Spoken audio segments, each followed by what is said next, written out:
This is Saturday morning in Thailand. Um, it's uh, time for the call is 9 a.m. Thai time. Uh, we do all the calls on Discord, and so you can check our group, the Dhamma Dude, Dhamma Friends, for when we're scheduling calls. We've got quite a lot of them now. So um, today we're going to start with talking about um, basically about motivation and what are noble motivations. And I would start off by using the um, the triple gem itself as our motivation. That ordinary people will find ordinary things for motivation, like banking or jobs or grocery store or all kinds of things in the sense of what I want. And so our wantings and our desires then become a motivation. But at the noble level, it would be wise then to say that what our motivation would be the triple gem in the sense of Buddha, Dhamma, Sangha. What does that mean? It means that we're going to be motivated to spend most of our time, or all of our time, in fact, instead of being motivated by ordinary things, we're going to be motivated by the triple gem. And that the first item would be Buddha, would be the motivation to make sure right now, at this moment, that your mind is clean, that it is not obstructed, that it is not hindered, and that the mind is paying attention, awake. That's what the word bodhi actually means. It means to be awake, to be here now, to be paying attention. Nothing magical about it.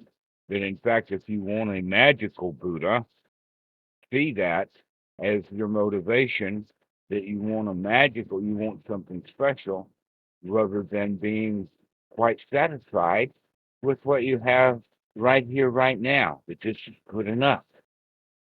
So that would be the first motivation, the motivation to have your mind pure, clean, clear, free from obstructions, free from hindrances, and that, in fact, with that, no unwholesome thoughts, that the thoughts become wholesome.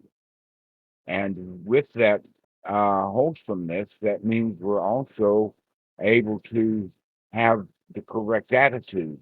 And a good, correct attitude would be, in fact, that we don't really need anything. Our motivation has already gotten what we need, which is to have that bright, clear, pure mind to see things the way that they are. And that actually brings up joy automatically, in the sense that when we do not feel any fear because we're not obstructed or hindered by fears and doubts, then that means that we have safety and security, that you feel safe and secure in the moment. The second part of that then would also mean that you feel comfortable. From there, you feel satisfied. Okay, so when we have safety, security, comfort, and satisfaction, that then would be the Pali word sukha. Now, sukha actually is exactly opposite of dukkha. So, being in a state of sukha, being in the state of being safe, secure, comfortable, and satisfied, is really all the Buddha teaches. And so would be the motivation, is to be able to get into that state. Now, the second motivation would be the Dhamma. And that is that the only topic that's really worth talking about and thinking about is the Dhamma, which is actually this teaching that we're talking about, getting one's mind straightened out, means that there's not really much to think about except how nice it is. This is great. And that we got here by changing the mind out of dukkha into a state of sukha. And so by being in that state, we could also call that state first jhana because it has all the qualities of the first jhana of being safe, secure, comfortable, and satisfied. We apply the mind to that. We keep the mind sustained in that state. And so long as we can sustain that state, it has the results of being satisfied. Everything is okay. Now, from time to time, we will reflect upon that and come up with sort of a wow feeling, a wow sensation. Wow, this is so good.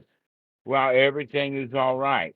And that wow sensation then would be the next point, which would be piti. The Pali word piti actually indicates a wow state or a really feeling good state, the state of having um, a really excellent attitude of everything is all right, not a problem in the world.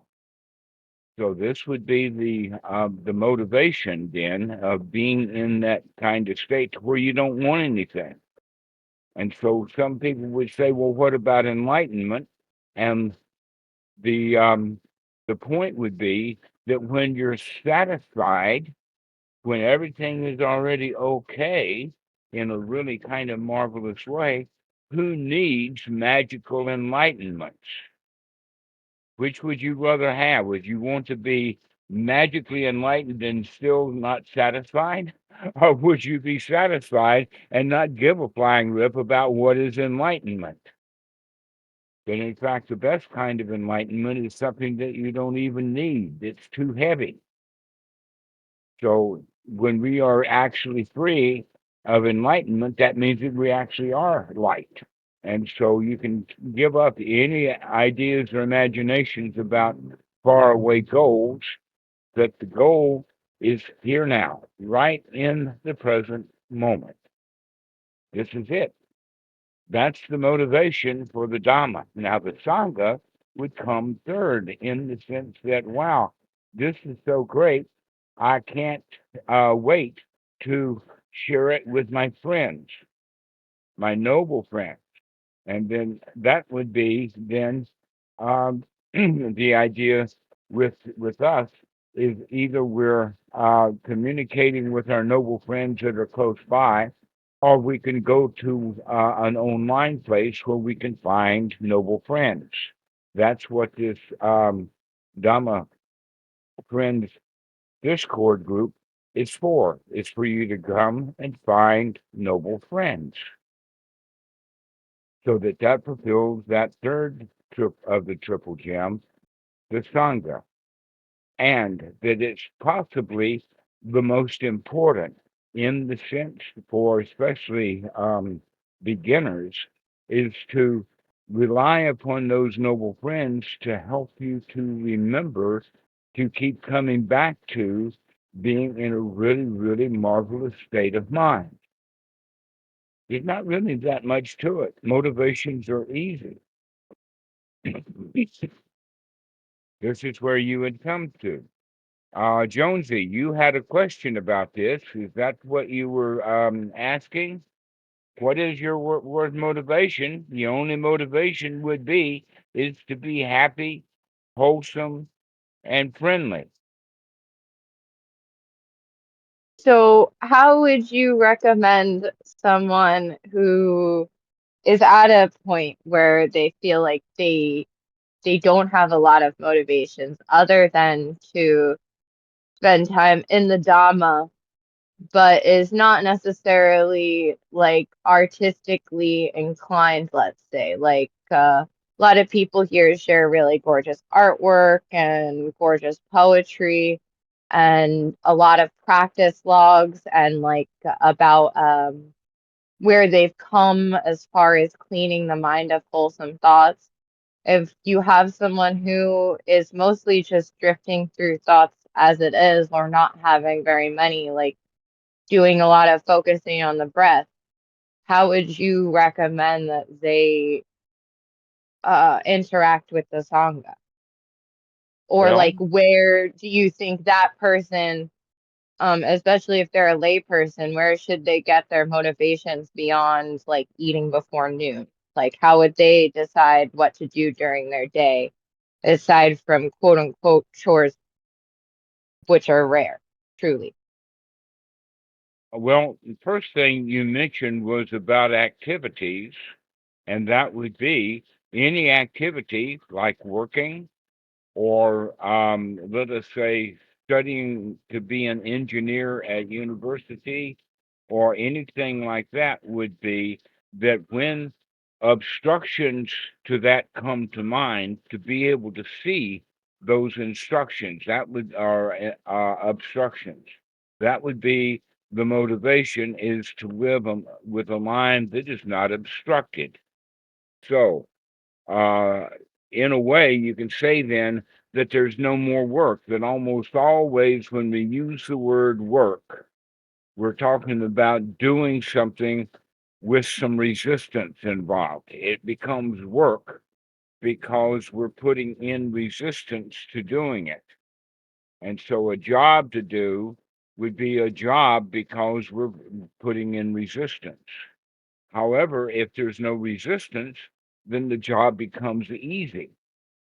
So we would then kind of using the English language to make some changes to the way that we speak to ourselves, unwholesome and things like that. You can say that the word job and work and uh, strenuous effort, striving, all of those kind of words can be changed to the word play, become playful, enjoy what you're doing. So if you're an artist painting, then the way that you would paint would be by enjoying doing the work. Enjoy arranging your paint colors. Enjoy cleaning your brushes. Enjoy um, getting ready with the canvas and then enjoy figuring out what you're going to paint. And then with joy, with happiness, with playfulness, do your artwork. The same thing would be when you're studying. If you're a student, then do that also with joy. For instance, when you're in class with the teacher, enjoy your communication with the teacher. When the teacher is asking the class something and you know the answer, then joyfully you say, yeah, I know the answer. And if you don't, you sit there joyfully willing to learn what the teacher is asking. They probably are asking a question that nobody knows the answer to, so that that can be a learning situation. So everything in that regard can become playful. Now, some people want to say, oh, well, I can't study now because of um, lack of opportunity, lack of books, or whatever like that.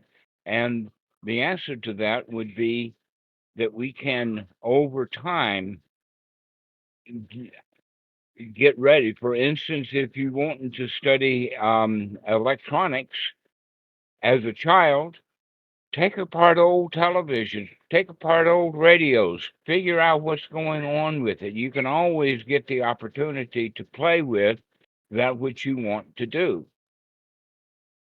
As you're the engineer, after you've gotten your degree and in the work situation, because you have been learning and training with joy and playfulness, then that means that your job can be joyful, it can be playful. An example of that would be someone who works at NASA. They can enjoy their job, or they can, um, let us say, work at it. It's always a choice, and the choice would always be to uh, be joyful, be pleasurable, be happy at whatever job or whatever occupation that you have, even if your job is at McDonald's. Whatever the job is, you can turn it into a joy. You can turn it into a pleasure. So, Jonesy, that's the way that we can talk about it. Is that whatever your hand findeth to do it with all thy in the the Bible it talks all your strength, all your mind, all your spirit, all that kind of stuff, which is basically just ways of saying uh, put yourself into it in the sense that this is enjoyable. Whatever you're going to do it with pleasure. So, Thank you nothing very really much, to it. sir. Go ahead. That's it. Just thank you. All right. So, this is the way that we would do anything. We would deal with our friends with pleasure. Make everything light. Nothing is heavy. The Dhamma, in fact, is not heavy, it's light. Almost all of the Dhamma, in fact, can be said in one line. The Dhamma is, in fact, very simple, and it's all can be said in one line. For instance, the Buddha said that the only thing that he teaches, both formally and now, is dukkha, dukkha nirodha. See the dukkha, see your own dissatisfaction, and change that dissatisfaction into satisfaction. There's really nothing to it. So that means that, yes, go ahead. So if there is RJ. something like, yeah, yeah, I'm a new person here. So just on the same thing you're saying, hi. If there is something that I'm doing, but I don't want to do it, I don't like to do it, like I don't want to be engineer, but I'm an engineer, I'm doing that work, then can I still make myself like it? Well, it's your choice. You decided to not like it. And we decided to not like stuff when we were children. That in fact, childhood is the place where we get the worst kind of training because we don't recognize that we've got a choice. Mommy says, do your homework, go to school. And the child wants to do something else. And so they resent and resist what it is that they're supposed to do. And we begin to train ourselves like that. That the much better way of doing it would be for mommy to say, wow, we're going to have a great day at school. Everything's going to be really great today at school. And then little Johnny picks up that happiness, that joy from mommy, and off to school he goes. Unfortunately, when he gets there, now he's in a class that's full of people who are not happy, not joyful about being in school. And so Johnny has to remember, oh, I can be happy and joyful in class, even though all the other children and the teacher don't really want to be there. And so they force themselves to be there. Their motivation is basically the motivation that comes out of fear of remorse, fear of retribution. And when we can live our life that's free from fear of remorse, fear of feeling sorry, fear of retribution, then we can just enjoy our lives. However, that's very difficult to do when all the other engineers in your department are there because they need the job. And so you can actually help motivate them by being joyful about what the project is.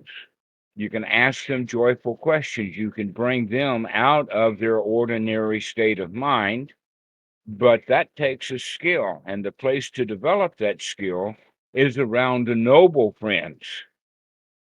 And so, by staying focused with the Dhamma, by staying focused with having a clear mind, and by staying focused with having joyful, happy friends in your own noble Sangha, that will then help you develop the skills so that you can go out into the world of ordinary, unhappy people.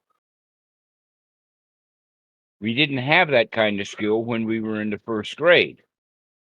And so we went along to get along. Everybody here is miserable. The only thing that's really good about school is recess.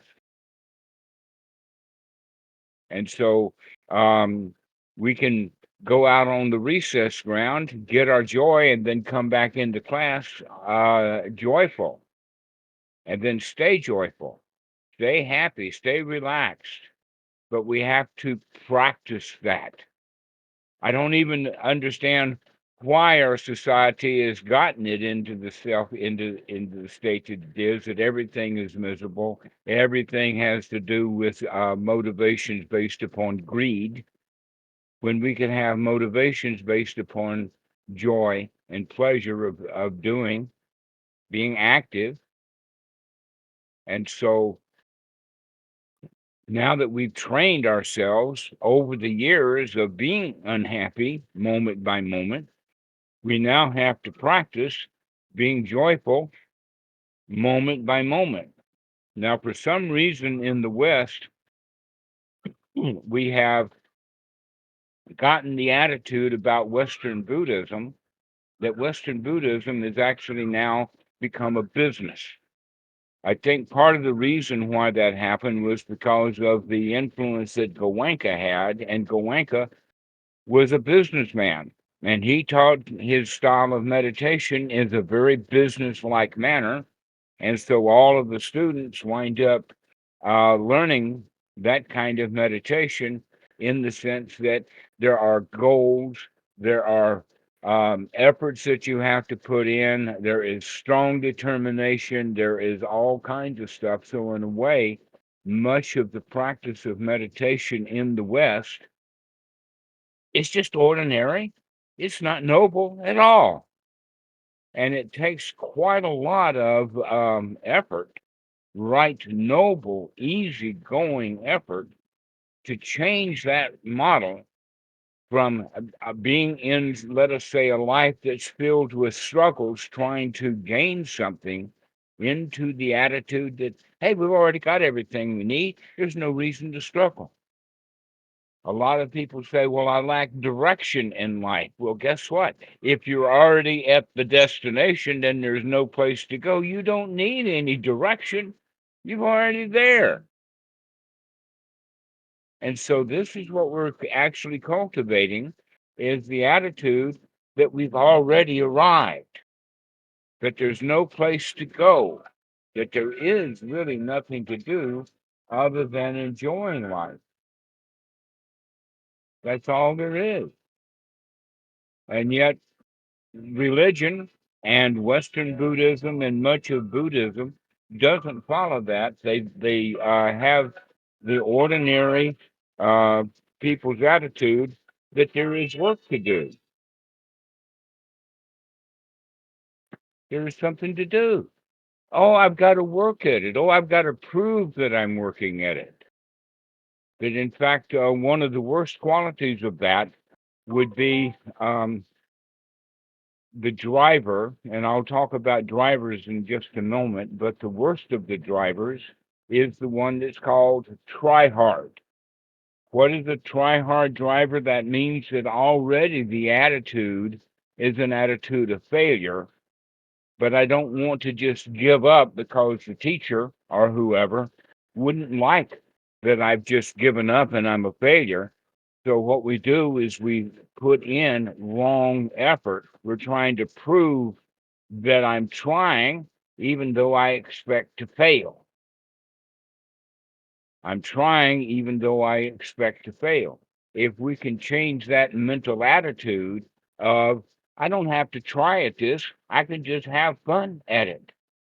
That if I'm having fun at it, that means already I've changed the attitude from being a failure into being a winner. And so I can do that over and over again. We can apply that, by the way, to whether the child is learning how to play baseball Instead of working really hard and trying really hard, we can just have fun at it. The same thing is true with learning to play the piano. That most of the people who take piano lessons quit within a couple of years because they haven't learned that really important point of stop trying to get it right and start enjoying what you're doing. That's really all there is to it. So now that you're an engineer and you've been trained like all of the other engineers is to work hard, not like your job, complain and moan, we can begin to change that attitude into, hey, we're having fun here. There is no such thing as failure. All failure is an attitude. All success is an attitude. Now, that's a really important one liner right there. If you can get that, if you can experience it that way, that whatever you do, see it as a success. You might have this goal and you only get this far. At least examine that. Well, you've gotten that far. Isn't that great? Yeah, this is our Sangha goal. Quite a lot of people, eh? Sorry, what was that?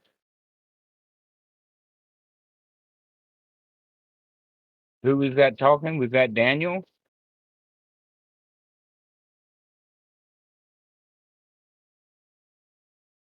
Hello, Right. Dhammarato. Sorry, I wasn't muted, but enjoying to listen now. All right. I'm glad to see you. That's another example right there about being a monk. Congratulations, Daniel. You're coming up to about 1 year, right? A lot of people, they become a monk for many reasons. One of the reasons in Thailand is family pressure. The question is, can you, in fact, enjoy whatever you're doing? But that was one of the problems that I had when I was first a monk is that I thought that I had to really work hard to being a monk. And it took me quite a while to change that attitude of, hey, I've got nothing to do and no place to go. I can hang out in the forest. I can enjoy every moment, moment by moment, with no responsibilities to other people. Now, when we gain that attitude, when we're out in seclusion, we can then bring that to the front of the Wat, which means coming to around to noble people, where everybody already has that attitude of, hey, things are already really great. There's no place to go, nothing to do. We're just having fun here together. And then we can leave the Wat and go out into the world and keep that attitude of everything is okay, not a problem in the world, that we have a goal, but we're only going towards that goal of, let us say, getting the old truck running. So let's play with just having the old truck running. But the most important part of the job of getting the old truck running is that we're enjoying playing with getting the old truck running. Not that, oh, I got to feel bad until I get the old truck running. That we can have fun every moment, every step along whatever path that we're on. Each moment of that path can be a joyful success.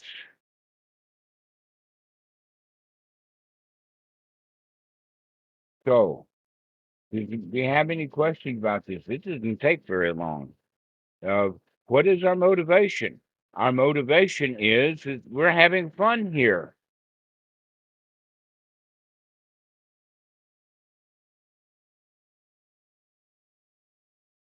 So, Santiago, what do you think?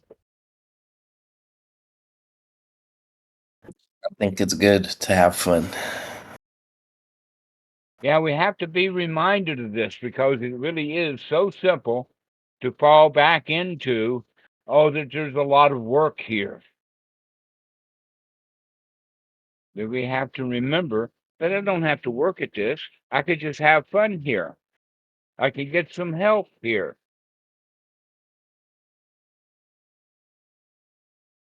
And the help that we need is not to feel good. The help that we need is maybe figuring out the directions of what Google is saying. I've seen over and over again, Google gives you a long list of directions, and someplace in there you can't do that direction because they've changed the software and they didn't change the directions for it.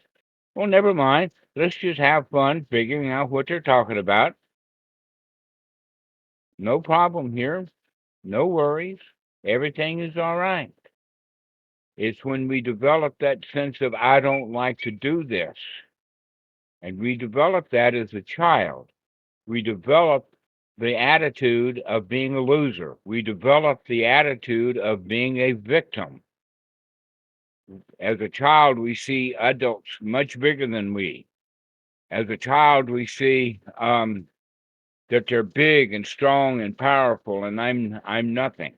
And so when those big, strong, powerful people show you how unhappy they are, you figure that that's the way you got to do it.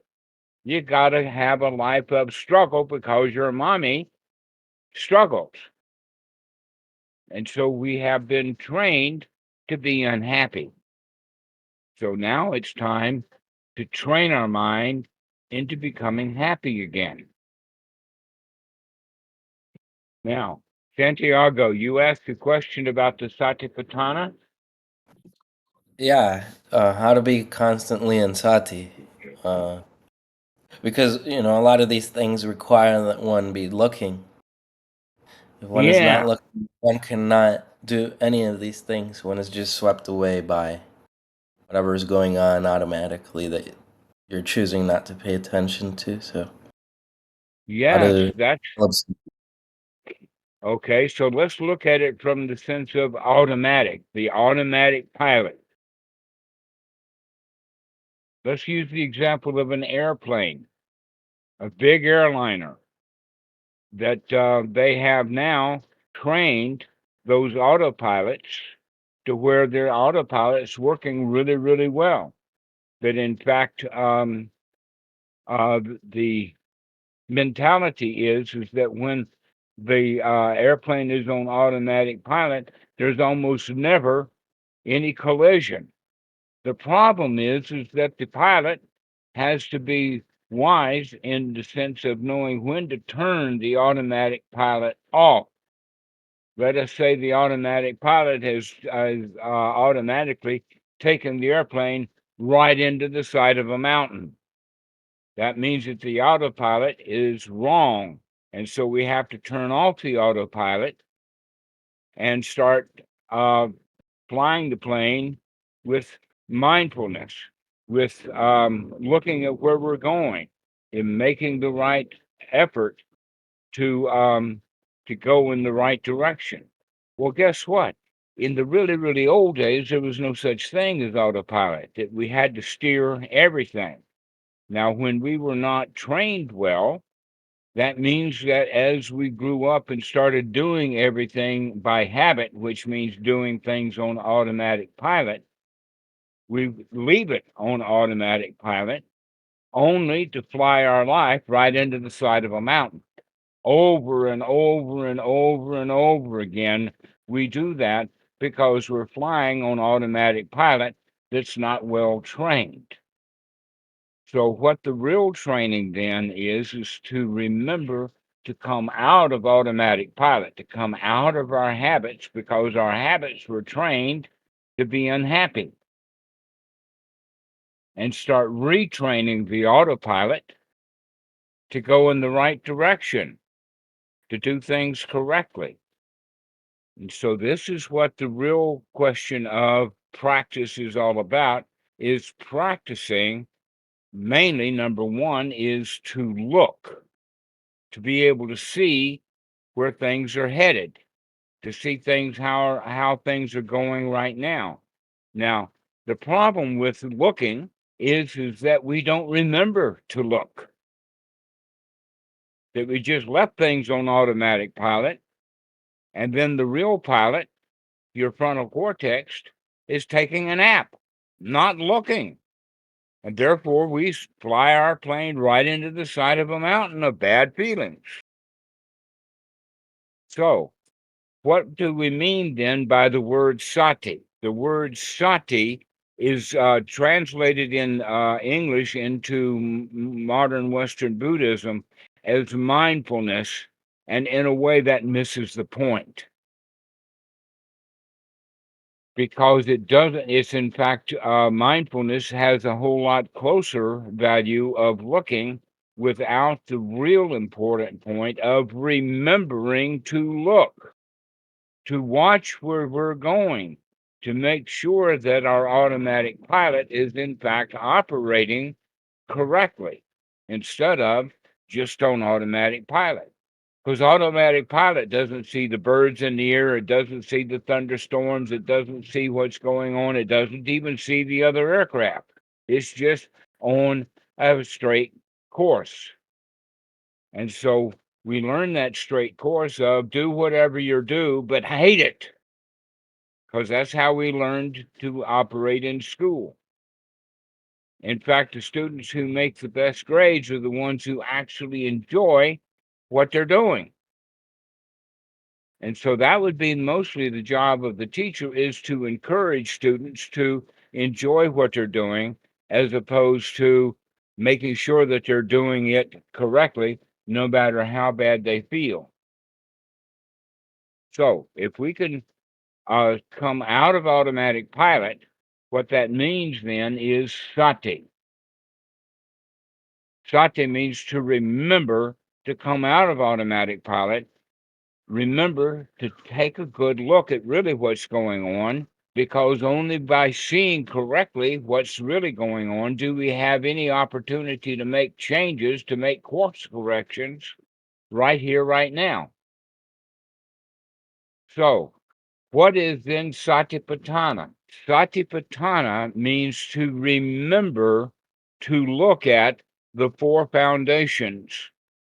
The four foundations of sati would be then the practice. This is, in fact, why Anapanasati has all four of these foundations, to where the word anapana actually means in and out breathing. And so people get the idea that the meditation is a breathing meditation rather than having it as, let's say, part of a package. So let's imagine then that, back to that airplane, that there are various things that the pilot can do in the cockpit.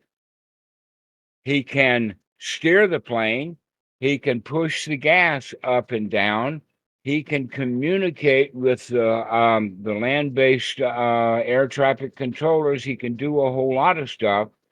And we can do that same thing in our practice rather than just one thing. That in fact there are four foundations of mindfulness. And so by practicing Anapanasati correctly, that means that we're practicing all four of the foundations for mindfulness. So the mindfulness then is number one, to remember to look at what the body's doing. And we start that, but only at the beginning do we start with looking at how you're breathing. And that's always the best place to start, to look at whether you're taking easygoing breaths, whether you're starving yourself because you're in a state of freeze. If you're not breathing well, then in fact, we've gotten ourselves into the habit of not breathing very well because we've never been taught to pay attention to it and to breathe correctly. This is one of the main reasons why people are tired when they get up in the morning, is because they have been on automatic pilot for their breathing all night, and they never trained their automatic pilot to breathe correctly.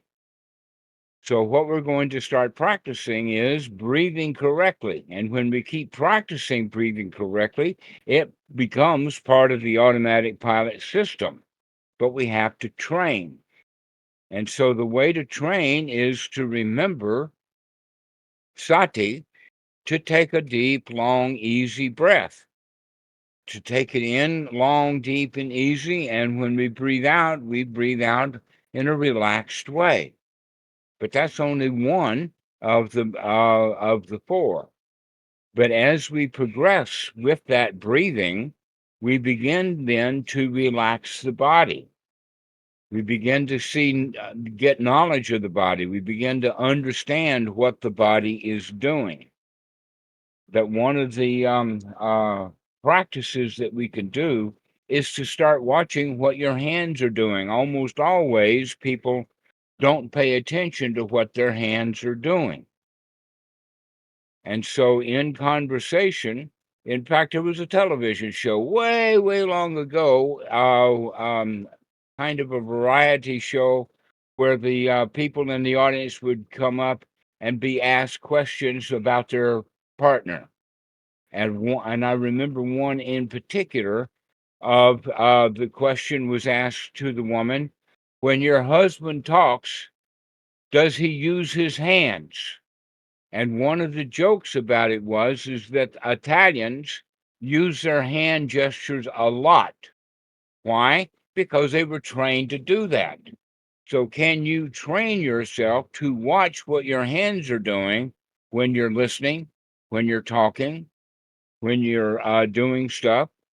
Notice that if you've got your hands up to your face, notice that your hands are stable, especially when we're grasping, reaching, whatever the body is doing. Become mindful of what the body is doing. Begin to watch what the body is doing.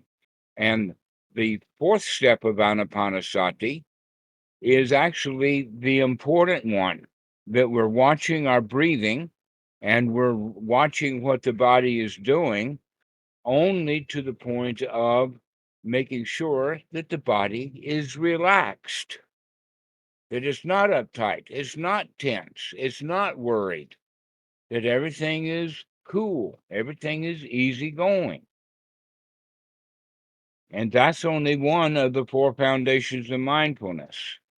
Now, there is a correct order in the sense of in the old system of elements in the time of the Buddha. Now we have 92 elements and counting, but in the time of the Buddha, they had only 4 elements, and those 4 elements in the time of the Buddha was solid, liquid, air, and temperature or fire. Those were the 4 elements. And the Buddha used that not on the outside, but to bring that on the inside and look at the body, not from the outside, but look at the body from the sense of the inside. An example of that is when you're holding something, most of the time we're paying attention to the object that we're holding, as opposed to paying attention to the hand position and the touch and the feel of the object. So changing that from an outside to an inside awareness is basically what the practice of Anapanasati is looking at the body from the inside. So we can do that from the beginning, or we can take another object would be to look at what the thoughts that you have, recognizing that our thoughts are almost always on automatic pilot. 99% of the thoughts that you've ever had, you've had those thoughts serially over and over and over and over again. It's like instead of being a serial murderer, we're a serial thinker. And we keep thinking the same things over and over and over again without actually paying attention to the things that we're thinking.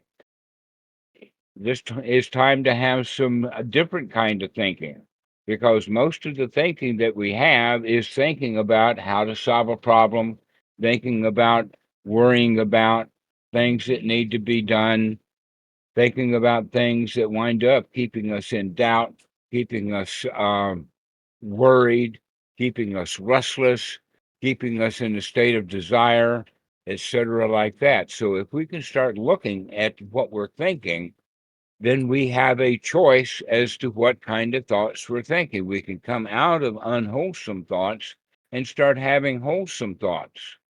We need to retrain that automatic pilot that thinks in a habit system and start interrupting those habits to start having the thoughts of everything is okay, everything is fine, no problems here. We've already arrived. The destination is right here, right now. That's the only place to go, is right here, right now. We've already gotten there. The job that needed to be done has just been done when we're in the present.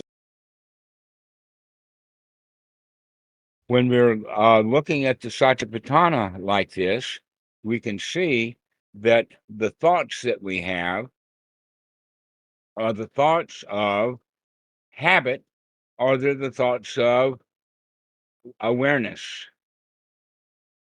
So, by doing that, we can also begin to what is in the sutras about anapanasati is called gladdening the mind. And people will say, well, wait a minute, what does gladdening the mind have to do with anapanasati? And the answer to that is maybe the word anapanasati, mindfulness of our breathing, is also mindfulness of the fact that the mind is going up and down, in and out, over and over again, just like the breathing is. And we can begin to control the attitude of the mind by brightening the mind, gladdening the mind, changing those unwholesome thoughts into wholesome thoughts. Now, that also means that we're beginning to change the state of mind that we're in. So we can change our thoughts, and the thoughts then will change the state of mind. And what state that we're in, we're normally in the state of mind of being a loser, being a sucker, being in a state of working hard, trying hard, rather than having the state of mind of, this is a piece of cake. This is easy, not a problem in the world. We've already arrived. So, if we can begin to control our thoughts and changing the thoughts from unwholesome to wholesome, we can also change our mental state from unwholesome to wholesome states of mind. If we can change our mind from unwholesome states to wholesome states, that also means that we can change our feelings. We can change our feelings from being a feeling of fear, which is the normal state that we're in. We're trained that way.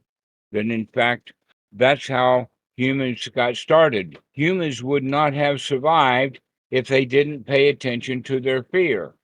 But our modern society means that our fear mechanism is working too much. We're in a state of fear almost all the time because we put ourselves in the state of the habit of fear. So we can train to come out of fear, train, in fact, by gladdening the mind and changing our attitude, we can change our feeling from the state of fear into the state of safety and security. Now, the fear actually is a foundational feeling in the sense that all of the negative emotions that we have are based in fear. For instance, when we get angry, there's always a sense of loss, a sense of something is wrong here, which means that it's got fear at the base. Anxiety, frustration, sadness, grief, despair, all of those things have a basis in fear, fear of loss. But we can change that. We can change that by changing our attitude, and we can change our attitude by changing our thoughts. One thought at a time, over and over and over again, is like retraining that automatic pilot so that we can remember to gladden the mind, to become joyful. You can remember to change that attitude of, oh, this is hard, oh, this is too much for me, into the attitude of, hey, this is easy, I'm having fun here. Then we can change the feelings from the feeling of being fearful into the feeling of being safe, being secure. Only when we're safe and secure and comfortable are we able to bring the mind into a state of satisfaction. And satisfaction then is the basis of joy. Wow, this is great. Everything is okay. So these are the four foundations of mindfulness. And these are to be practiced, to be rehearsed, to build the skills. What are the skills of the Satipatthana? That the body is relaxed, that the feelings are feelings of satisfied, that the attitude of the mind is that of a winner, and that the thoughts, the fourth one, is that the thoughts are wholesome. And we keep practicing this over and over and over again. So, Santiago, do you have any questions about the Satipatthana? Yeah. Thank you very much. I appreciate it. Okay. RJ, what do you think? Yeah, this is very interesting. I think I understood it to some extent. Like there is one part body that I watch and change it, whatever is wrong. Then there is thoughts, unwholesome thoughts to wholesome thoughts. And the state of mind, if I understood correctly, that will happen. Like if I fix the thoughts, the state of mind will change from loser to winner, and from things are very hard to things are very easy. And the fourth Mm-hmm. one, I don't know. Okay. We have basically the order. If you can remember the order, and the external would be solid, liquid. The solid is the body. The liquid is our feelings. The fire is the fire of the mind, our attitude. And then, depending upon the fire, the smoke. So, the smoke is actually the words that we have, or the thoughts that we have.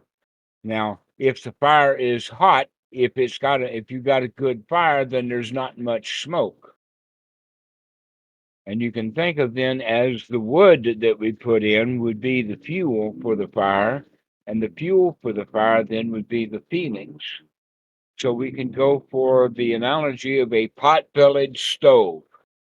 The stove itself, the iron cast stove, is the body. And the wood that we put in there, if we put in wet wood, if we put in wood that's got moss on it, then the fire is going to not burn very well. And then it depends upon the flue of the exhaust of the smoke. And so, how we actually operate it then is look at the smoke, look at the kind of thoughts that we have so that we can adjust the fire to make it hot. And by making the fire hot, that means that it can consume various kinds of fuel. But then we want to start selecting the fuel to put in happy fuel, to put in dry wood rather than moss covered dank wood. All right, so this is how you can remember the Satipatthana is a pot-bellied stove with the wood, the fuel, the fire itself, and then the smoke or the output. If we can remember it that way, then it's very easy then to say, oh, well, we have then to look at all four of these elements. We can adjust the smoke by adjusting the body. We can adjust the thoughts by adjusting the fuel. We can take a rod and go in and poke around inside the fire, poke around to change it so that we can control the way that the fire works. Okay. So this is actually the Satipatthana, and this is also the basis for the practice we call Anapanasati, but it's not just the breathing, it's not just the body itself, but it's also all four of these things.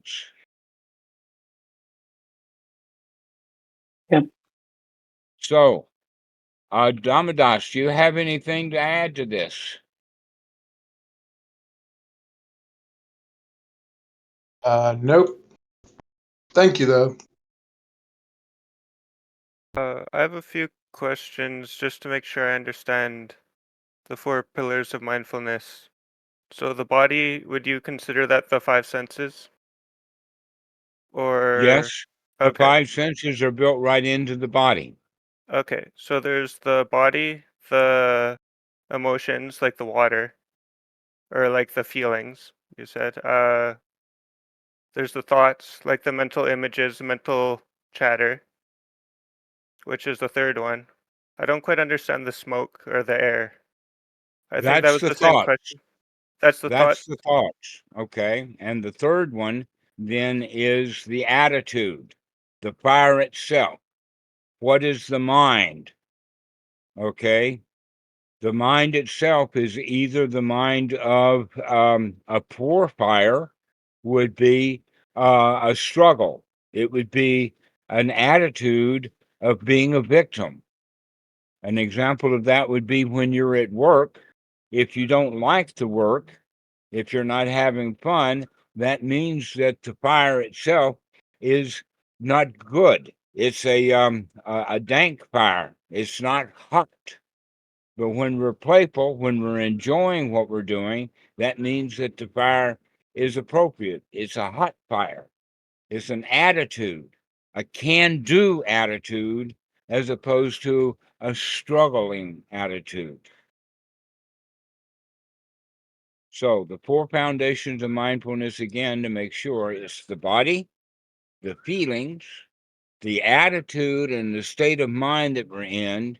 And then the fourth one is our thought process, the content of the mind. That's where Oh, I get the word smoke, is from the thoughts that we put out.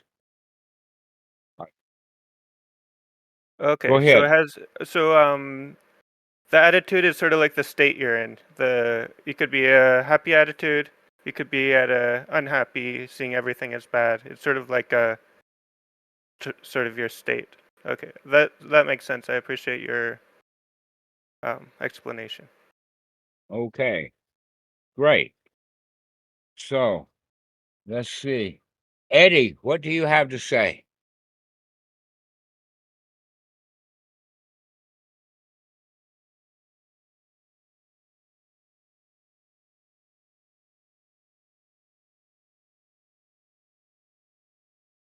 All right. So I'd like to take this opportunity now to turn things over to Daniel and to Mikey. They have an announcement to make, and I'll let them deal with that now. So go ahead. Hey, Dhammarato. Yeah, sure, I can. All right. I would like for Oh, you then to go ahead and mention what we've got on mind. yeah, so basically about 3 weeks 3 weeks ago, I approached Mikey um, if he wanted to sell my bike, my motorbike. So 2 years ago, before I was a monk, I was doing a lot of retreats on Koh Phangan, on Koh Samui. And so I bought a bike to go to the retreats and just, yeah, for like general usage. And when I left to ordain as a monk, I thought like, oh, I don't need the money right now anyway. So yeah, I'll just leave it on Koh Phangan, and then anybody who wants to use the bike can use it. So since then, it has been on Koh Phangan, and Scott, Katal, and Mikey, among others, have used it. And yeah, now basically my friends are living in my house in the Netherlands, and I need to do some renovations to a moldy bathroom. So I need to sell the bike um, to pay for that renovation. And yeah, since I asked Mikey if he could sell the bike, but he kind of needs it to go to school and to go to the Wat, etc. Yeah, Dhammarato, Mikey and I thought it would be a good idea to see if we could maybe raise the funds to buy the bike through OSF, which is convenient for me as well, because then, yeah, there's no need to sell it. We can just transfer it to OSF. And in this way, like anyone in the future who comes to the island can make use of the bike. And Mikey was, of course, been helping OSF greatly, can continue to use the bike, which he also needs for his visa, as he is on like an education visa. And yeah, he needs to go to school to keep that visa. So I bought the bike 2 years ago. I think it was like 40 or 50,000 baht. I don't remember. It was at least 40. So we figured it has depreciated quite a bit. We think it's worth about 900 US dollar now. And yeah, so that's what we're seeing if we can raise that through OSF. Yeah, so that's basically it. If Dhammarato or Mikey wants to add anything else, then go ahead. Go ahead, Mikey. Yeah, I'll post the link in the chat if any of y'all would like to donate. For you all watching this on YouTube or listening on podcast, the link is opensangafoundation.org/new-site/Dhamma. And yeah, we'll have the link posted here and on YouTube as well if you'd like to share it or go and donate thereafter. But you can do that after the Sangha call, so yeah. Very quick Oh, and question, Mikey. one How do we? one thing I did want to mention is that if we do end up raising more than $900 for the bike, currently we have somewhere in the ballpark of 300 raised just since yesterday, which is really happy to see that. Yes, thank you, Deidre, for your donation as well. But if we do end up raising more than $900, uh, the remainder of that money will just be saved for bike repairs, gasoline, and things of that nature and related to the bike. So if you could, when you make your donation, just say for OSF bike or for Prod Daniel's bike, this sort of thing. So that way we know where the money is to go. But yeah, go ahead with your question, Amit. Yeah, I think you already answered it. So we have to mention it for the bike, and then that's how you will figure out. Yes, indeed. Thank you. Thanks. Okay. So Sorry, can I add something? It might be easy for people to have a PayPal account. If you don't have Yeah. that, then you have to do it via credit card. It's also possible. actually, that's right. That when you, I would like to reiterate that actually the easy way to do it is to go to the opensangafoundation.org, and every page has a footer that has the clickable item called a Dana. And when you click that, it'll open the Dana page, and I would like and invite everybody to read that Dana page and also see the video. And someplace on the page is actually a clickable item for PayPal. And when that comes up, the best way to do it is actually through a credit card. If you have a credit or a debit card and you pay for it with that, then all of the funds are transferred. But if you pay for it with other ways, like through a PayPal or whatever, then there's always a fee. But if you translate it, or if you pay for it through a credit card or a debit card, the entire amount is transferred to Open Sangha Foundation. So, also, I would like to add about Open Sangha Foundation that part of the reason for having Open Sangha Foundation, including the website, is to assist people in their spiritual journey, especially giving information and also financial support. And that we've had a long list of people that we've done some financial support also.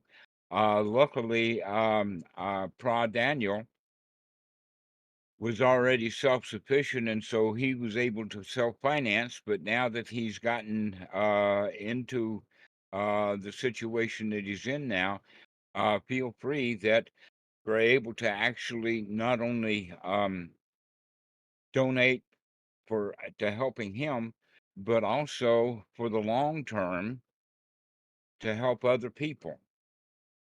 We've helped Kat and Kimasitu and Eric all have ordained through our help and assistance. Plus, we've also helped some lay people. For instance, Mikey. We're giving him support, and Mikey's been quite instrumental in getting the website up and helping us with all kinds of things. As my health has deteriorated, we're counting on more and more volunteers to do the work. And as Mikey said, already just in one day, we've already gotten $300. So if you can dig deep into your pocket and find another C note, I think that we can put this thing to rest pretty soon. So thank you all.